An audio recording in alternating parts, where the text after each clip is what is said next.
Assalamualaikum warahmatullahi wabarakatuh. Baiklah, kami dari kelompok 6 akan menjelaskan atau mempresentasikan hasil diskusi kami.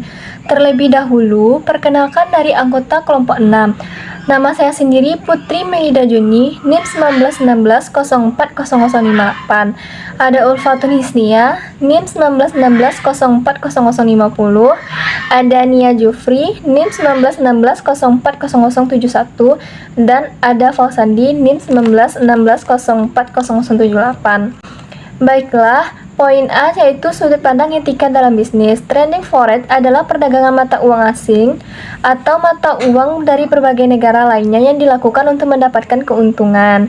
Keuntungan atau profit yang didapatkan oleh trading forex apabila harga jual lebih besar dari harga beli dan harga beli lebih besar dari harga jual.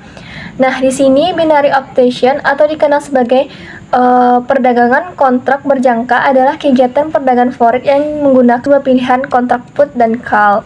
Binomo menjadi broker dan mengenakan fees dari setiap transaksi yang diambil oleh trader yang menjadi nasabahnya. Fees yang diambil oleh Binomo tidak melihat keuntungan dan kerugian yang didapatkan oleh nasabahnya, melainkan Binomo di sini terlihat dari seperti bandar judi yang menyediakan pasar dari embel-embel broker. Perusahaan yang menggunakan binary option seharusnya mendapatkan izin perjudian karena belum ada badan regulator yang khusus mengatur binary option. Binomo memang menjelaskan bahwa mereka memiliki lisensi International Financial Commission, namun di dalam International Financial Commission tersebut tidak terdapat hukum yang secara khusus atau spesifik yang mengatur regulasi dari binary option, sehingga dimungkinkan Binomo dapat melakukan apapun yang diinginkannya tanpa ada peraturan yang efektif yang mengatur. Selanjutnya akan dijelaskan oleh teman saya. Di Indonesia, melalui Badan Arbitrase Perdagangan Berjangka Komoditi atau biasa disingkat dengan BAPEPTI telah memblokir 15 laman website yang melakukan atau menggelar perdagangan berjangka, termasuk salah satunya yaitu kasus Binomo, di mana menurut peraturan BAPEPTI nomor 3 tahun 2018 tentang izin usaha pialang berjangka dan persetujuan pembukaan kantor cabang pialang berjangka, yang isinya yaitu Binomo telah melakukan penawaran kontrak berjangka tanpa memiliki izin yang sah. Kegiatan yang dilakukan Binomo tersebut berpotensi dapat merugikan masyarakat, mengingat di mana margin yang dihimpun yang disetorkan oleh Binomo yaitu dananya mengalir ke luar negeri, dan Binomo terdaftar sebagai perusahaan di negara bernama Seychelles. Selanjutnya yaitu etika terhadap konsumen. Menurut pandangan utilitarianisme, apa yang dilakukan oleh Binomo melalui indikator cost dan benefit tentunya akan lebih banyak menguntungkan Binomo. Hal ini yang membuat Binomo tidak sesuai dengan pandangan utilitarianisme. Selanjutnya yaitu etika dalam iklan Binomo. Faktor-faktor yang harus dipertimbangkan dalam menentukan etika dari iklan Binomo tersebut yaitu social effect, effect on design, and effect on belief. Di sini saya akan menjelaskan mengenai kasus pada binary option. Jadi kasus binary option ini menjadi viral setelah pengakuan korban yang bernama Marun Nazara.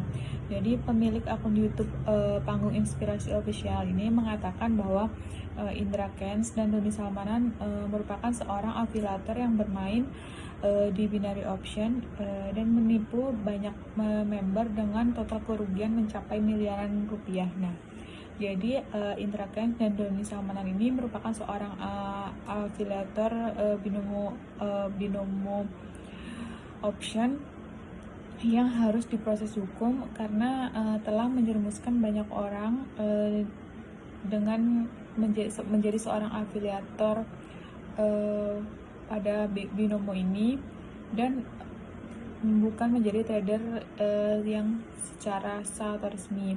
Jadi Doni Salmanan dan Indra Kents ini menipu dan memanipulasi setiap orang yang lolos. Jadi ketika ada orang yang lolos, Indra Kents dan Doni Salmanan ini mendapatkan keuntungan sebanyak 70%. Nah, jadi Badan Reserse Kriminal atau Barreskrim Polri telah menangani kasus dugaan tindak pidana. Jadi pada tanggal 3 Februari 2022 kemarin, Indra Kents dilaporkan oleh 8 korban ke Direktorat Jenderal Pidana Ekonomi Khusus atau DPDeksus Barreskrim terkait penipuan via aplikasi Binomo. Jadi Indra Kents ini dijerat dengan pasal 45 ayat 2 dan 1 pasal 27 ayat 2 serta pasal 28 ayat 1 Undang-Undang Informasi Transaksi Elektronik atau Undang-Undang ITE. Nah, untuk Doni Salmanan sendiri dia terjerat pasal 45 ayat 1, pasal 28 ayat 1 Undang-Undang ITE serta pasal 378 KUHP dan pasal 3 ayat 3 Undang-Undang Nomor 8 Tahun 2010 tentang TPPU. Jadi Kasubdit 1 di Tipit Cyber Barreskrim Polri yaitu Kombes Reinhard Huta Gaul mengatakan bahwa pemblokiran dilakukan dengan berkoordinasi dengan Pusat Pelaporan dan Analisis Transaksi Keuangan atau PPATK. Jadi semua aset yang dimiliki oleh Indra Kents dan Doni Salmanan itu diblokir dan diperiksa oleh pihak berwajib dan dari mana asal dari aset yang kedua tersangka tersebut peroleh. Baik, selanjutnya yang B, pendapat dari kasus binary option.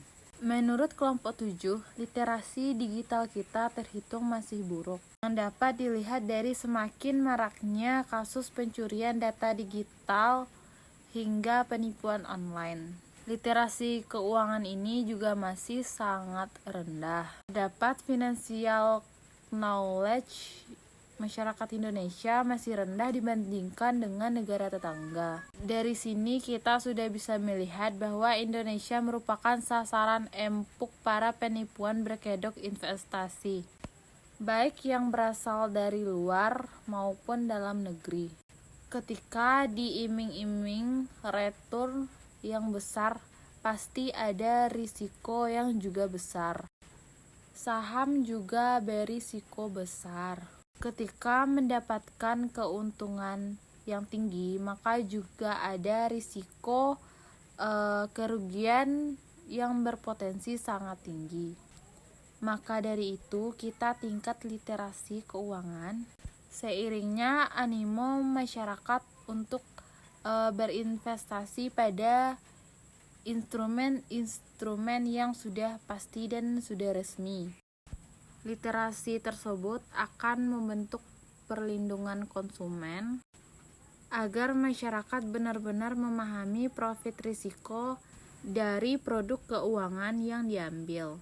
Maka dari itu, yang dibutuhkan ke depan adalah pengetahuan masyarakat terkait cara-cara produk investasi dan tidak mudah tergiur dengan keuntungan cepat. Literasi ini dibutuhkan sejak dini, sejak dari sekolah. Oleh karena itu, agar optimal, perlu kerjasama lebih erat antara regulator, industri, dan instansi pendidikan. Atas dasar itu, regulator berwenang untuk mengatur perdagangan efek atau option. Bagi yang tidak terdaftar, maka dianggap sebagai produk investasi yang ilegal dan dapat dipidanakan. Sekian dari kelompok kami. Assalamualaikum warahmatullahi wabarakatuh.